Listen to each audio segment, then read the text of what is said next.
करिए। सती का स्मरण की सबसे पहली नवरात्रि कहां से प्रारंभ हुई, कौन ने करी?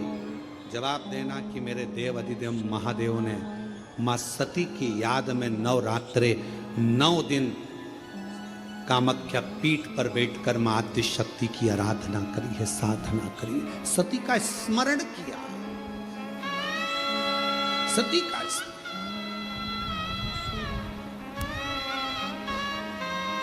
और कौन है जिसने सती माता का स्मरण नहीं करा? ये जितनी शक्ति पीठ है, माता सती का ही तो स्थान है। कौन है मां जगत जननी का जिसने भजन नहीं करा? मां दुर्गा का स्मरण नहीं करा? मां आद्य शक्ति अम्बा का स्मरण नहीं करा? कोई ऐसा देवता बता दो जिन्होंने मां शक्ति का स्मरण न करा हो। स्वयं शंकर भगवान भी मां शक्ति का स्मरण कर रहे हैं, मां देवी की आराधना कर रहे हैं, साधना कर रहे हैं। क्यों? क्योंकि शंकर भगवान 33 कोटि देवता में केवल एक देव अधिदेव महादेव ऐसे हैं जो नारी का सम्मान कैसे होना चाहिए, नारी का आदर कैसा होना चाहिए, नारी का सत्कार कैसा होना चाहिए, 33 कोटि देवता में देव अधिदेव महादेव। केवल नवरात्रे व्रत करने से पूर्ण नहीं होते,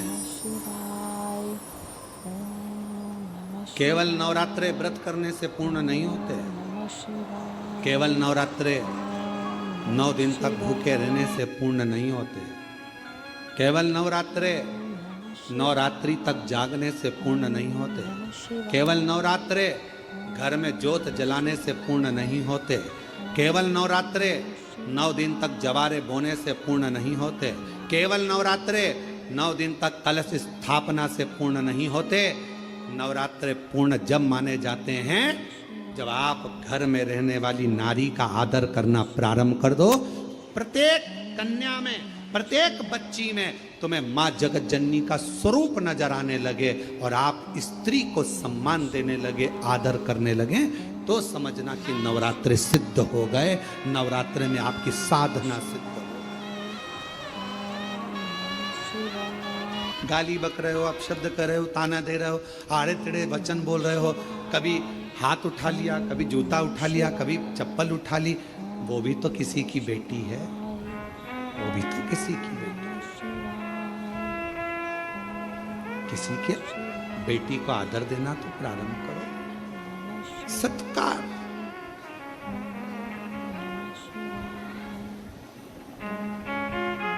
सत्कार।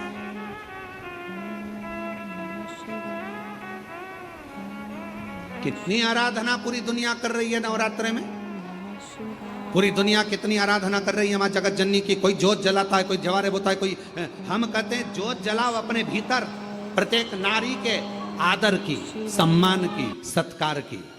अपने भीतर एक ज्योत जलाइए कि मुझे आदर करना है, नारी का सम्मान करना है, सत्कार करना है। भगवान देवाधिदेव महादेव, भगवान शंकर कामाख्या पीठ पर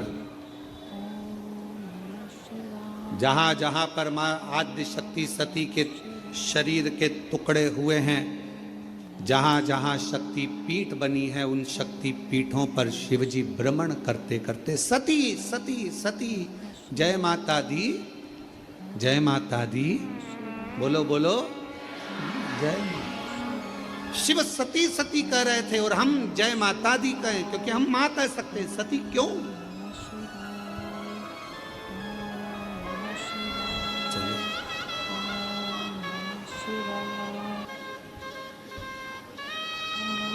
कामाख्या पीठ पर देवी भागवत कहती है, मां कामाख्या के उस शक्ति पीठ पर शंकर जी बैठकर उनके शरीर से एक दिव्य ज्योति निकलकर मां कामाख्या की उस पीठ से भी एक ज्योति निकलती है जो शिव ज्योति से मिलती है। शिव ज्योति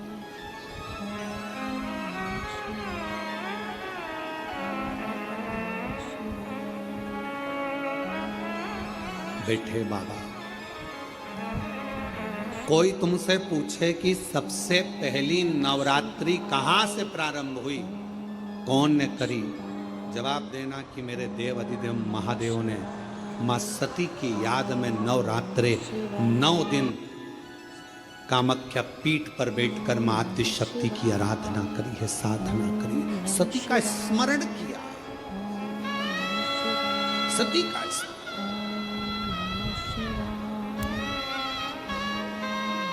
और कौन है जिसने सती माता का स्मरण नहीं करा? ये जितनी शक्ति पीठ है, माता सती का ही तो स्थान है। कौन है मां जगत जननी का जिसने भजन नहीं करा? मां दुर्गा का स्मरण नहीं करा? मां आद्य शक्ति अम्बा का स्मरण नहीं करा? कोई ऐसा देवता बता दो जिन्होंने मां शक्ति का स्मरण न करा हो। स्वयं शंकर भगवान भी मां शक्ति का स्मरण कर रहे हैं, मां देवी की आराधना कर रहे हैं, साधना कर रहे हैं। क्यों? क्योंकि शंकर भगवान 33 कोटि देवता में केवल एक देव अधिदेव महादेव ऐसे हैं जो नारी का सम्मान कैसे होना चाहिए, नारी का आदर कैसा होना चाहिए, नारी का सत्कार कैसा होना चाहिए, 33 कोटि देवता में देव अधिदेव महादेव अपनी पार्वती का आदर कर कर जनमानस को प्रेरणा देते। एक स्त्री, एक नारी बच्चों को जब विद्याध्ययन कराती है तो वो सरस्वती हो जाती है। एक नारी जब पति कर्जे में लदालूम हो जाता है, उसके पास कुछ नहीं रहता, एक पत्नी अपने मायके के भी जेवर उतार कर लाकर देती है कि कर्जा चुका देना, तब वो नारी महालक्ष्मी बन जाती है।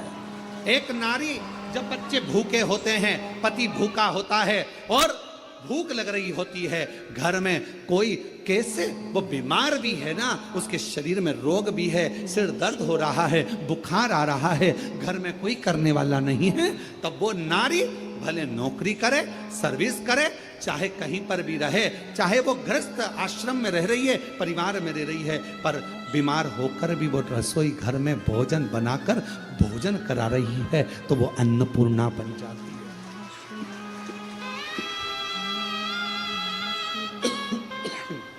वो अन्नपूर्णा बन जाती। बच्चों को पढ़ा रही है, सरस्वती बन गई। पति का कर्जा उतारने के लिए उसको दुखी ना देखते हुए उसने अपना गले के रकम, कान के बुंदे, हाथ की अंगूठी, कड़े तक दे दिए। वो लक्ष्मी बन गई। बीमार होने के बाद भी वो भोजन बनाकर अपने बच्चों को, पति को, परिवार को खिला रही है, वो अन्नपूर्णा बन गई। और जब अपने पति, अपने परिवार और अपने बच्चों पर दुख आता है तो वो चंडी भी बन जाती है। वो चंडी भी बन जाती है।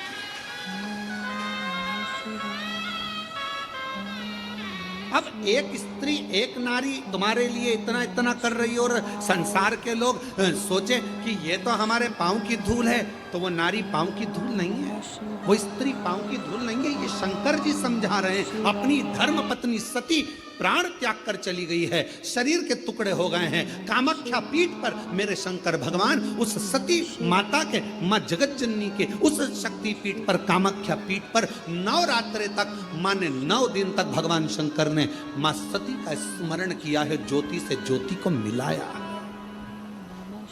ज्योति से ज्योति। ये नवरात्रे, ये भारत की भूमि पर सनातनियों के लिए, सनातन धर्म के लिए नवरात्रे काय के लिए आते हैं? ये नवरात्रे माँ दुर्गा की आराधना करने के, साधना करने के साथ में ये नवरात्रे आते हैं अपने भीतर की आत्म ज्योति को परमात्मा की ज्योति से, माँ जगत जननी की ज्योति से, आद्य शक्ति से, भवानी से, शिव से, इस भीतर की आत्म ज्योति को उस ज्योति से मिलाने के। ये नवरात्र काय के लिए आते हैं? एक नारी का सम्मान करने के लिए। ये नवरात्र काय के लिए आते हैं? एक नारी के भीतर भी देवी की आराधना, शक्ति की साधना का प्रणाम करने के, नमन करने। ये नवरात्र काय के लिए आते हैं? एक छोटी सी छोटी लड़की में भी, कन्या में भी उस आद्य शक्ति मां जगत जननी दुर्गा उमा का दर्शन करने।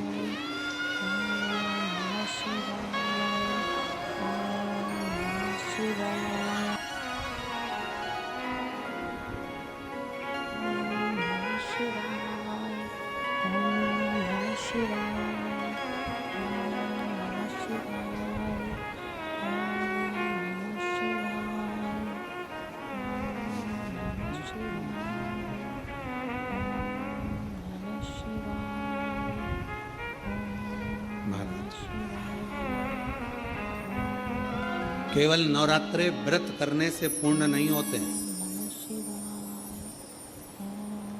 केवल नवरात्रे व्रत करने से पूर्ण नहीं होते। केवल नवरात्रे 9 दिन तक भूखे रहने से पूर्ण नहीं होते। माँ आदि शक्ति जगत जननी जगदम्बा दुर्गा भवानी माँ अष्टभुजा धात्री माँ अम्बा जगदम्बा की करी गई आराधना साधना कभी खाली नहीं जाती।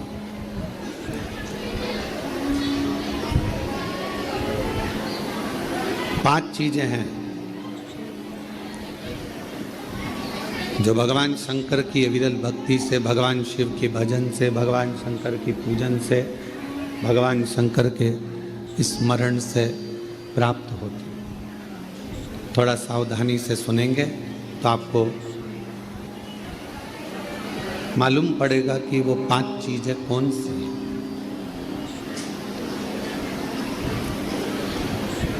पहले नंबर पर है भगवान शंकर को जल चढ़ाने वाले पर, भगवान शिव की भक्ति करने वाले ऊपर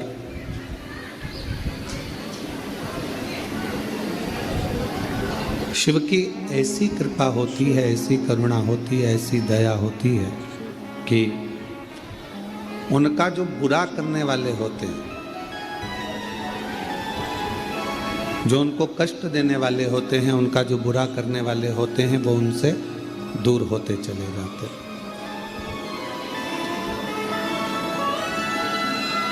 वो उनसे दूरी बना लेते हैं।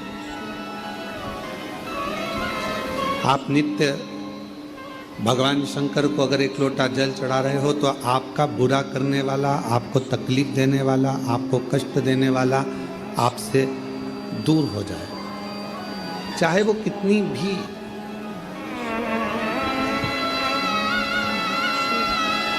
गलत विचार से, गलत सोच से, गलत दृष्टि से अगर वो जुड़ा हुआ है तो भी आपसे दूर होगा।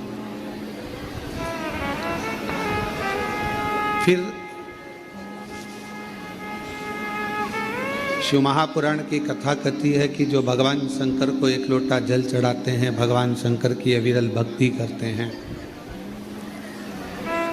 भगवान शिव की पवित्र शिव महापुराण की कथा को श्रवण करते हैं या भगवान शंकर के मंदिर में जाकर शिव जी की आराधना करते हैं, उनकी जिंदगी में जब उनके जीवन में जब धन की कमी पड़ती है, उनके जीवन में जब संपदा की कमी पड़ती है, उनके जीवन में जब पैसे की कमी पड़ती है, आप अगर शिव जी को जल चढ़ा रहे हो, पूजन कर रहे हो, अर्चना कर रहे हो, आराधना कर रहे हो, साधना कर रहे हो, तो आपके जीवन में कभी भगवान धन की कमी नहीं आने देता। एक लोटा जल चढ़ाने वाले पर शिव कृपा करता है, संपदा देता है। पहले नंबर पर भगवान बुरे लोगों को दूर कर देता है अपने से। दूसरे नंबर पर संपदा धन की कमी नहीं आने देता। तीसरे नंबर पर जब भी आपकी निगाह में सोने पर, रात्रि में, दिन में कभी भी सोए और अच्छी नींद में हो गए तो ऐसा कोई स्वप्न नहीं है जिस स्वप्न में भगवान शंकर आपके नहीं आता हो। शिव स्वप्न में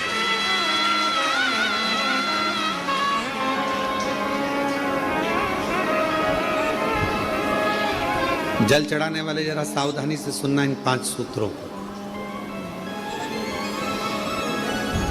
ये 5 बातें अपनी जिंदगी में उतार कर रखना कि भगवान शिव जल चढ़ाने वालों को, शंकर भगवान अपने भक्त को, शिव की आराधना करने वालों को, शिव की साधना करने वालों को, शिव की भक्ति करने वालों को भगवान क्या क्या प्रदान करता है। पहले नंबर पर दुख देने वालों को, तकलीफ देने वालों को, बुरा करने वालों को दूर कर देता है। दूसरे नंबर पर जिंदगी में कभी धन की कमी नहीं आने देता मेरा शिव, मेरा शंकर।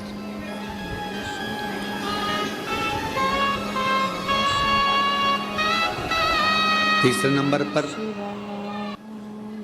ऐसा कोई स्वप्न नहीं है जिस स्वप्न में शिव ना हो।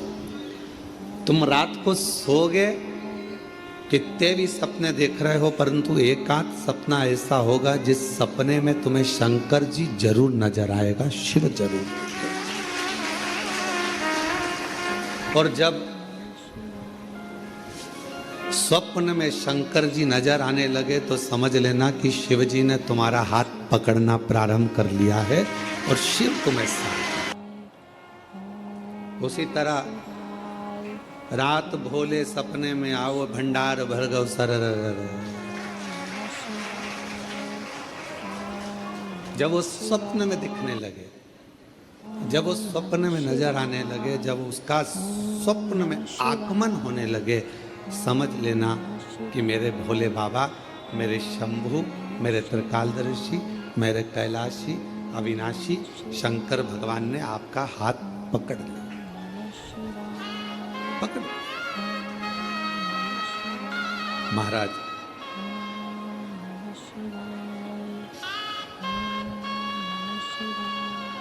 चौथे नंबर का, शिव का भजन करने वाले को तो चौथी चीज पर स्मरण करिएगा। बिना कारण आपसे नफरत करने वाले बढ़ेंगे और बिना कारण आपसे प्यार करने वाले बढ़ेंगे। दो, शिव जी को जल चढ़ाने वाले के बिना कारण उससे जलने वाले बढ़ेंगे, बिना कारण। आपने उसका कुछ नहीं बिगाड़ा, आपने उसको गलत भी नहीं कहा, आप कभी उससे मिले भी नहीं, फिर भी वो आपकी बुराई कर रहा है बिना कारण। शिव को जल चढ़ाने वाले के इन 5 बातों पर ध्यान रखिए। उसमें चौथी बात है कि बिना कारण आपसे जलने वाले, आपसे आपकी बुराई करने वाले, आपसे ईर्ष्या करने वाले बढ़ेंगे। और बिना कारण कई ऐसे मिलेंगे जो आपसे प्रेम करेंगे, आपसे प्यार करेंगे, आपसे स्नेह करेंगे, आपका सम्मान करेंगे। अब शिव महापुराण का ये बात, शिव पुराण की ये बात हमारे थोड़ा समझ में आई तो हमने विचार करा कि इसको जरा ध्यान दिया जाए कि ऐसा क्यों होता है कि बिना कारण जलने वालों की संख्या बढ़ती है, बुराई करने वालों की संख्या बढ़ती है, और बिना कारण प्यार करने वालों की, प्रेम करने वालों की संख्या बढ़ती है। तो समझ में ये आया कि आपकी जब प्रसिद्धि होने लगती है, आप जब मंदिर जाने लगते हो, लोटा भर के जल चढ़ाने लगते हो, लोग आपको जी जी जी जी जी जी कहकर पुकारने लगते हैं, जीजा जी कहकर आपको सम्मान करने लगते हैं। आपके बिना मंदिर में कोई काम नहीं होता, भजन हो रहे हैं तो आपको बुला रहे हैं, कोई काम हो रहा है तो आपको बुला रहे हैं, और भगवान धीरे धीरे आपको धन वैभव देना चालू करता है, तो जलने वालों की संख्या तो अपने आप बढ़ना प्रारंभ हो जाती है।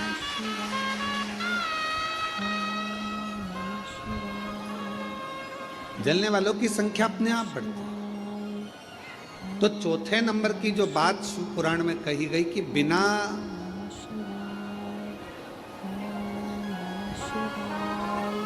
वजह नफरत भी कर रहे हैं और बिना वजह प्रेम भी कर रहे हैं, तो समझो कि शिव की करुणा हो। और 5वें नंबर पर है,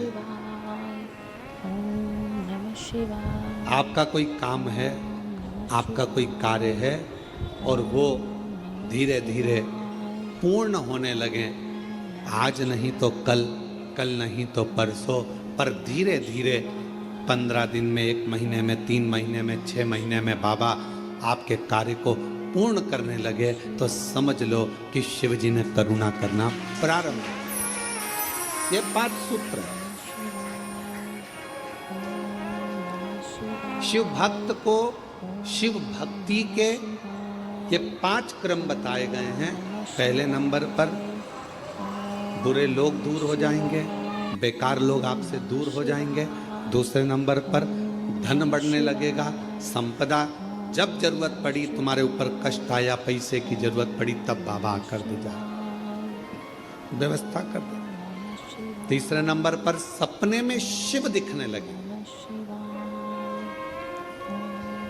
और चौथे नंबर पर बिना कारण लोग नफरत करेंगे, ईर्ष्या करेंगे, और बिना कारण लोग बोलो प्रेम करेंगे, प्यार करेंगे, स्नेह करेंगे। और पांचवें नंबर पर है कार्य पूर्ण होना प्रारंभ।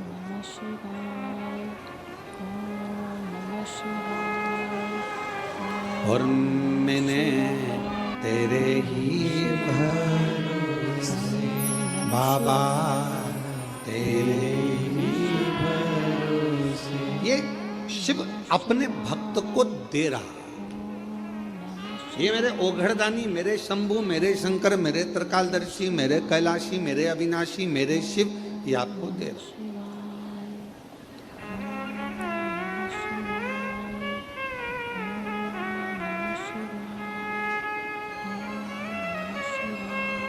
और मेरे ओघड़दानी ने, मेरे शंकर भगवान ने, मेरे शंभु ने जिसको दिया उसे कम नहीं दिया।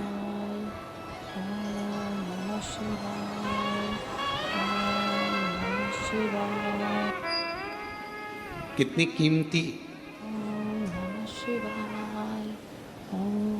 कीमती दुनिया की सबसे ज्यादा कीमत वाली मानव देह शरीर तुमको मिला। देवता भी तरसते हैं इस मानव शरीर के लिए कि हम इस मानव शरीर में जाएंगे, भजन करेंगे, कीर्तन करेंगे, मंत्र जाप करेंगे, नाम जाप करेंगे और फिर मुक्त हो जाएंगे। देवता तरसते हैं मानव शरीर के लिए, और मानव ऐसा है कि वो तरसता है बैकुंठ जाने के लिए।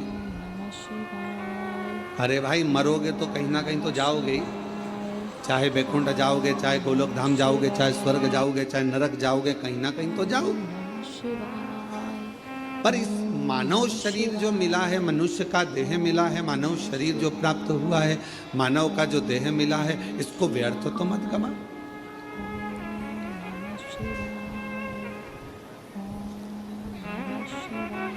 बड़ी मुश्किल से तो ये शरीर मिला है, और अगर बड़ी मुश्किल से मिला हुआ है, जिसको देवता तरस, बड़ी मुश्किल से तो ये शरीर मिला है, और अगर बड़ी मुश्किल से मिला हुआ है, जिसको देवता तरस, देवता जिस शरीर को पाने के लिए तरस रहे हैं, वो मानव शरीर कितना कीमती, करोड़ों का ये मानव शरीर आपको प्राप्त हुआ है, और ये शरीर ऐसे ही गंवा दिया, ऐसे ही चले गया तो व्यर्थ।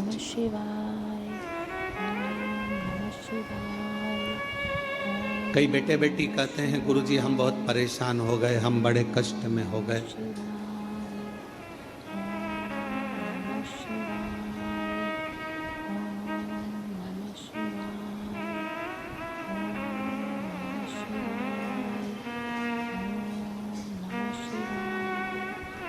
अब ये शरीर हमको अच्छा नहीं लगता गुरुजी, अब हम इस शरीर को छोड़ दें, बहुत परेशानियों में जी रहे हैं।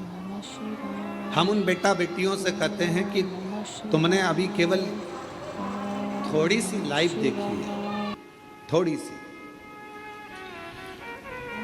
माता पिता ने आपको एजुकेशन के लिए बोला, पढ़ने के लिए बोला, तो आपको बुरा लग गया। मम्मी पापा ने आपको मोबाइल पे बात करने को मना करा तो बुरा लग गया।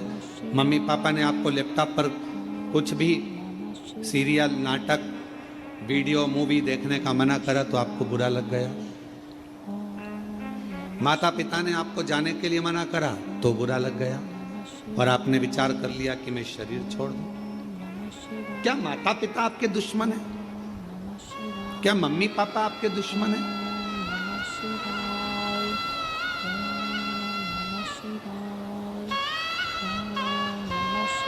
माता पिता कभी किसी के दुश्मन नहीं होते। वो चाहते हैं कि जो जिंदगी हमने निकाली है कष्ट में, जो जिंदगी हमने निकाली है परेशानियों में, कष्ट में, तकलीफों में, दुख में, हमारे बच्चे, हमारे बेटा, हमारी बेटी वो जिंदगी ना निकाले। इसलिए माता पिता उनको टोकते हैं, बार बार रोकते हैं, बार बार रोकते हैं। बार बार टोका जाता है।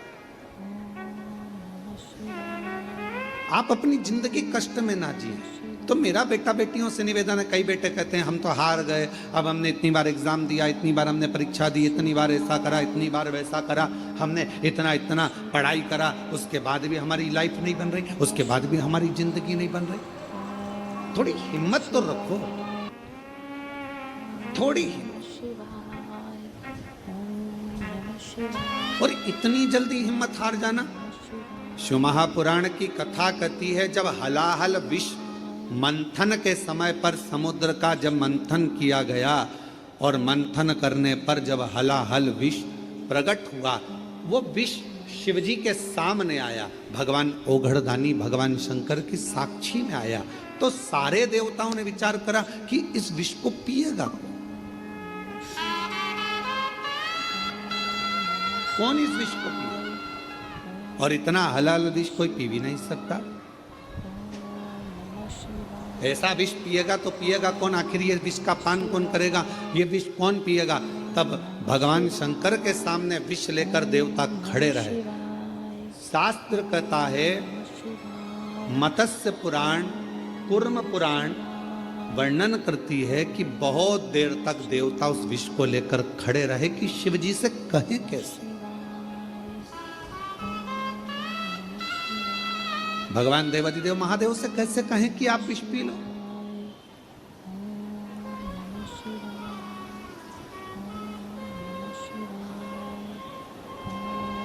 हम शंकर भगवान को कैसे कह दें कि तुम विष पी लो? देवता खड़े रहे बहुत देर तक।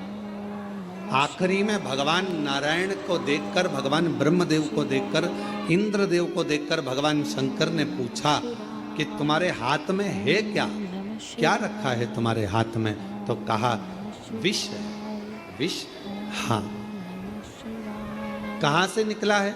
कहा मंथन से निकला है। मंथन से? हाँ।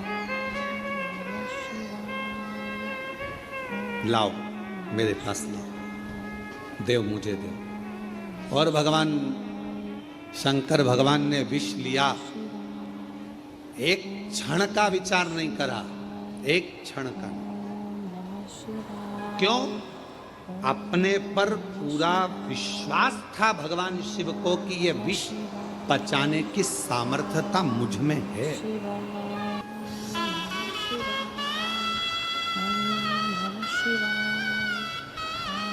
ये विष पचाने की सामर्थ्यता मुझ में है। भगवान शंकर ये जानते थे कि मैं विष पचा सकता हूं और मुझ में वो सामर्थ्यता है। मेरा बेटा बेटियों से निवेदन है, अगर आपको अपने आप पर फुल कॉन्फिडेंस है, आपको अपने आप पर पूर्ण भरोसा है कि मैं ये नौकरी प्राप्त करूंगा, तो आपकी मेहनत 4 गुना करो, वो नौकरी आपको जरूर मिलेगी। आप उसको ले सकते, आप उसे प्राप्त कर सकते। शिव जी को पूर्ण भरोसा था कि मैं इस विष को पी सकता हूं और पीऊंगा तो पचा सकता हूं। ये मुझ पर मुझे भरोसा है। कोई आता है, कहता है कि महाराज जी ये 4th स्टेज का कैंसर हो गया, 3rd स्टेज का कैंसर हो गया। कोई कहता है कि ये वाली बीमारी हो गई, डॉक्टर कह रहे हैं कि ठीक नहीं हो गए। तो हम अगर कोई मिलता भी है तो हम उससे पूछते हैं तुम्हारा दिल क्या कहता है, पहले वो बताओ। तुम्हारा दिल क्या कहता है? डॉक्टर ने तो कह दिया कि तुम्हें बच्चे नहीं होंगे, डॉक्टर ने तो कह दिया कि तुम बीमार रहोगे, डॉक्टर ने तो कह दिया कि तेरा घुटना कभी ठीक नहीं होगा, डॉक्टर ने कह दिया तेरी कमर बिल्कुल ठीक नहीं होगी, डॉक्टर ने तो कह दिया सारी जांचें देखकर कि तेरे साथ ऐसा होगा, तुझे ये बीमारी हो गई, ठीक। अब जब यदि कभी, वैसे तो हम किसी से मिलते नहीं, पर मान लो उस व्यक्ति से हमारा मिलना होता है और वो कहता है ये बीमारी हो गई, तो हम उससे पूछते हैं तुम्हारा दिल क्या कहता है, वो बताओ। तुम क्या कहते हो, तुम ठीक होगे कि नहीं होगे? अगर तुमने हिम्मत हार ली और तुमने कह दिया मुझे तो लगता है कि अब मेरा शरीर जाएगा, अब जाए, तो फिर तो जाए। और तुमने कह दिया गुरुजी क्या टेंशन, जब शंकर भगवान विष पचा सकते हैं तो ऐसी बीमारी को तो मैं पचा कर निकाल दूंगा, ठीक होकर बता।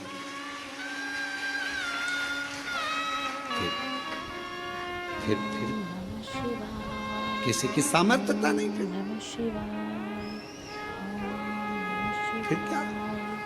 एक पत्र है, अच्छा है, देखिए शंभू, एक पत्र है सुनीता सतीश कुमार, झांझर हरियाणा से। कहीं बैठी हो तो पीछे से आकर एक बेलपत्र ले सकती हो। अगर कहीं बैठी हो तो हाथ हिला दें, और आप ही हैं ऐसा हाथ हिला दो। हाँ ठीक है, पीछे से आ जाओ, एक बेलपत्र ले जाओ। मेरा मोबाइल नंबर ये है। मैं सुनीता सतीश कुमार, झांझर हरियाणा से आई हूँ। मेरे पति को ब्लड कैंसर हो गया था। एम्स हॉस्पिटल में इलाज चल रहा था। डॉक्टर ने कह दिया कि 4 स्टेज का कैंसर है। डॉक्टर ने जवाब दिया कि 4 स्टेज का कैंसर है, सेवा करो जितना दिन रहे। तब मेरी ननंद ने बताया कि भाभी, सीहोर का यदि रुद्राक्ष मिल जाए और शंकर भगवान का रुद्राक्ष अगर मिल जाए और शिव महापुराण की कथा भैया को सुनाओ और रुद्राक्ष का जल देना चालू करो, मेरा मन कहता है कि भैया ठीक हो जाएंगे। मैंने अपनी ननंद को कहा कि डॉक्टर ने 4th स्टेज का कैंसर बोला है और टाइम दे दिया है। भाभी, आप विश्वास है, आपको भरोसा है? सीहोर वाला महाराज कहता है अगर विश्वास है और तुम्हारे अंदर भरोसा है कि मैं ठीक होऊंगा तो कुबेरेश्वर बाबा ठीक करेगा, निश्चित है, विश्वास है। अब जल चढ़ाना प्रारंभ करा। सीहोर आई, यहाँ से रुद्राक्ष लेकर चली गई। बाबा, वो रुद्राक्ष का जल मैंने शंकर जी पे चढ़ाकर शिव जी के मंदिर में झाड़ू पोछा लगाना, प्रणाम करना और बाबा का स्मरण कर कर वो जल अपने पति को पिलाना प्रारंभ करा। आज मेरे पति पूर्ण तरह से स्वस्थ हैं। बाबा को प्रणाम करने के लिए यहाँ नमन, शिव को प्रणाम करो। बाबा, कीमो भी लगे, इलाज भी चला और साथ में देवाधिदेव महादेव का चढ़ा हुआ रुद्राक्ष का जल भी दिया, सब चीज। और हम फिर निवेदन करते हैं, डॉक्टर का इलाज जरूर करवाओ। कोई बीमारी है, कोई कष्ट है, कोई तकलीफ है तो डॉक्टर के पास जरूर जाओ। वो जांच की बोले जांच करा, वो दवाई की बोले दवाई खाओ, वो जिस चीज की बोले वो चीज करो और साथ में शिव जी पर पूरा भरोसा रखो।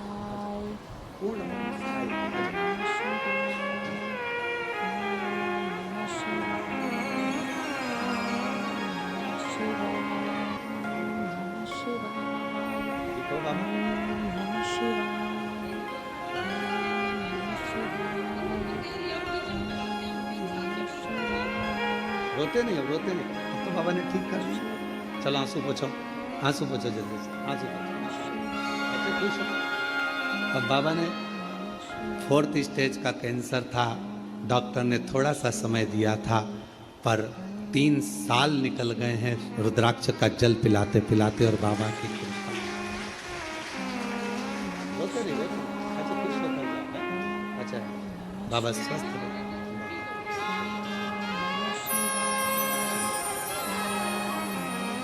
और जो जैसी भावना लाया वो वैसा ही फल पाया, नहीं खाली उसे लौटाया, वो मन ही मन हर्षाया और कर दिया माला माल काशी वाले ने, लुटा दिया भंडार काशी वाले ने। हम जिस भावना से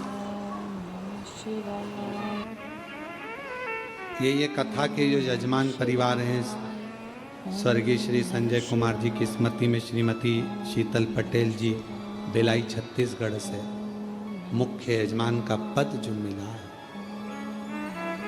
साथ में श्री प्रदीप बंसल जी, श्रीमती ममता बंसल जी, श्रीमती कांता बंसल जी दिल्ली से, जो भगवान ने कृपा कर कर यजमान पद दिया।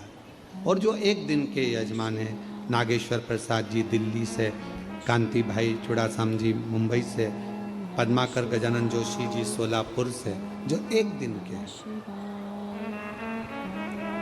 इन पर तो मेरे बाबा ने करुणा करी है, कृपा करी है।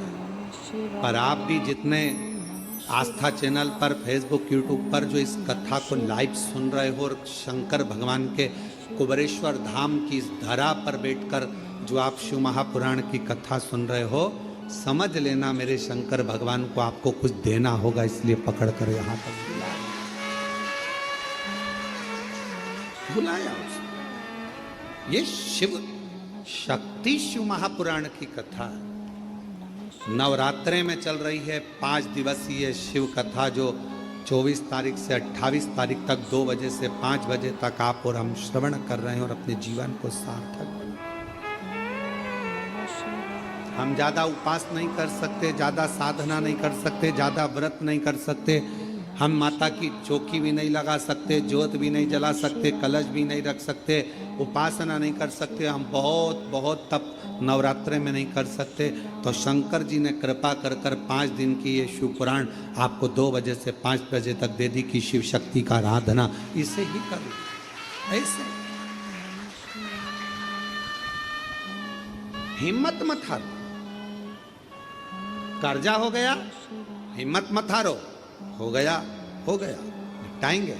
करेगा कुबेर भंडारी, भेजेगा कुबेर भंडारी, मेहनत करेंगे, खूब करेंगे। हो बीमारी आ गई, तकलीफ आ गई, ये मत सोचो कि अब मेरा जाने का समय हो गया, अब तो मेरे को जाना है, अब तो मेरे को जाना है, अब तो मेरे को जाना है, ये विचार ना रखिए। बीमारी आई है ना, जब शंकर भगवान कह रहे हैं कि ये विष का पात्र मुझे ला कर दो, मैं पीता हूं, देवताओं ने पूछा कि आप विष पी लेंगे? शिवजी कहते हैं कि मुझे फुल कॉन्फिडेंस है, मैं विश्वास के साथ कहता हूं कि इस विष को मैं पचा सकता हूं। तो ऐसा विश्वास तुम्हारे अंदर होना चाहिए कि मैं दुख को काट सकता हूं मेरे महादेव के बल पर, मेरे शिव के बल पर, मेरे शंकर के बल पर मैं ये दुख, ये तकलीफ, ये कष्ट मिटा सकता हूं।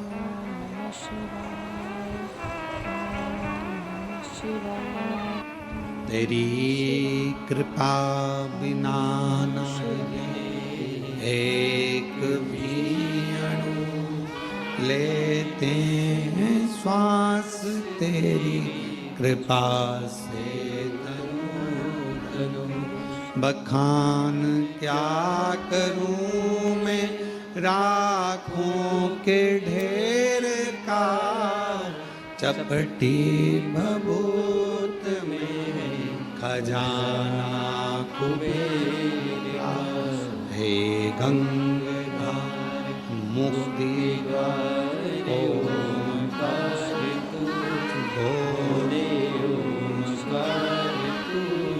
आयो शंभुकार। अपने भीतर विश्वास रखो, अपने भीतर भरोसा रखो कि मैं ये कर सकता। कह दिया किसी ने कि तुम्हारे यहाँ औलाद नहीं होगी, संतान नहीं होगी, 7 साल निकल गए, 8 साल निकल गए, 25 साल। इस व्यासपीठ ने देखा है, इस व्यासपीठ ने देखा है एक विवाह के जोड़े को तो 50 साल हो गए थे तो भी बाबा ने औलाद दी। देखा इस व्यासपीठ ने।